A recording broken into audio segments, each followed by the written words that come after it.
as I've said since day one, my number one priority is protecting the health and safety of all South Australians, and I've called this press conference today because of the situation in Victoria to provide an update on the restrictions that we need to put in place to make sure that we continue to keep South Australia safe. But before I do that, I do want to thank the thousands of South Australians who have turned up to be tested today. I'm very grateful for that, and I again reiterate anybody who develops any symptoms whatsoever needs to get themselves tested, especially at the moment, and isolate before that negative result comes through. In addition to that, I would like to say that SA Pathology has significantly extended the opening hours at the moment, and so, for example, at the airport, that testing facility is open through till 11 o'clock tonight.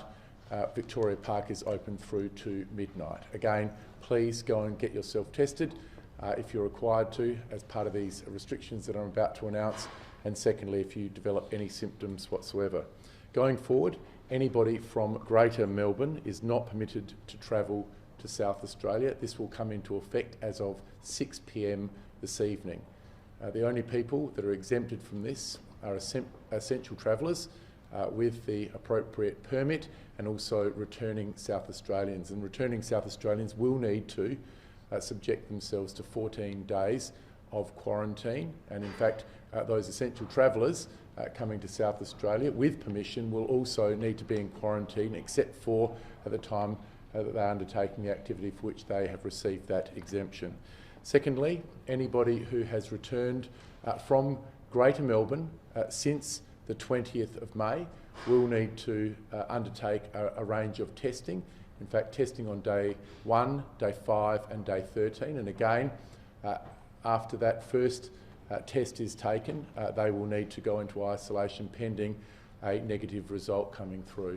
And thirdly, and this relates just to the Bendigo LGA, people coming in from Bendigo will be permitted, but they will need to undertake tests on day 1, day 5 and day 13, and again isolate pending that negative result from test number 1. Our thoughts are with everybody in Victoria at the moment, particularly those in Melbourne. Any outbreak in Australia is something that we need to take extraordinarily seriously at the moment. Australia is doing extraordinarily well in tackling the coronavirus compared to just about any jurisdiction in the world, and so we've got to work together to make sure that we don't have further outbreaks, and if there are, we do everything we can to keep our population safe. We also know that we have had an investigation regarding the disease spread at the Playford Hotel recently. As you would know, this has been subject to a very thorough and robust investigation.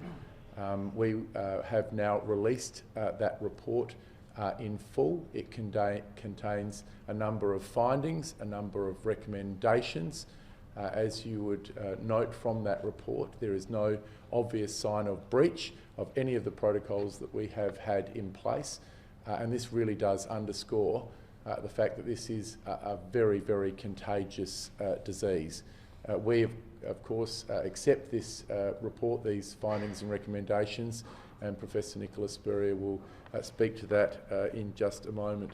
It also underscores the reason why we need to all make sure that we go and have our vaccination when we become eligible to have it. I'm very grateful to the work that SA Health has done to stand up the mass vaccination clinics here in Adelaide, also down in Mount Gambier, and we have a further mass vaccination clinic which will be stood up out at Elizabeth, in Playford in fact, on Monday next week. We also have the very significant, if you like, increase to the scope for those people who can receive their vaccination in country SA. In fact, anybody 16 and older. It's really important that we do everything we can to become vaccinated to protect South Australia. It's safe, it's effective, it's free, and it will keep our state as safe as we possibly can.